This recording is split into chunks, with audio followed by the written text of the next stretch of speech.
خب بچه ما 4 نفر 4 تا مرد گنده هستیم که بین اون همه پلیر تونستیم بیایم دیگه. همین که میگم مردا خیلی خفنن، نه خودمون میدونیم. الان یکی باید بره دیگه. به نظرم تو برو، برای اینکه لباست زرده و باید چیز چی دیگه. نه من نمیرم، من سر جونم ریسک نمیکنم. پروترین ایول لعنت گرم، خیلی دوست داریم. وای خیلی استرس دارم میمیرم از ترس. خدایا یکی بره، من نمیرم. تو رباتی، تو بری خیلی خوبه.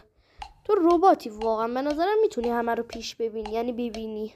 خدایا چی بره دیگه، من نمیرم. میدونین جایزه چقدر پوله؟ من نمیرم. اسکل کی گفتا بری؟ ای خاش تو سرش. سینه بزنیم برای اونی که خودشو فدا کرد. تو رباتی، تو باید بری. آفرین، دیدی؟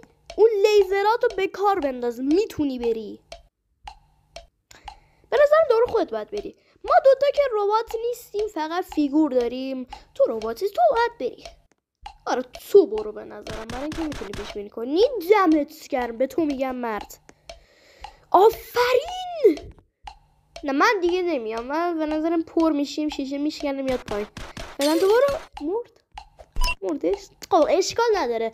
ببین به نظرم تو برو، برای اینکه تو خیلی خفن تری. آره آفرین. 3 تا با 2 تا بادیگارد داری دیگه، تهش میگیرن از خودشونو فدا میکنن. برو دیگه عزیزم، آفرین. به تو میگم مرد. همین جلو نرو، میخواستم بگم نری. خدایا اینو برم یا اون. خدایا برم. نمیدونم، از این میله ها که نمیشه رفت، با 7 تیر میزنن. یس آره پول منو بده بابا. فکر کردین مرد تیکه پول؟ من پولم رو میخوام.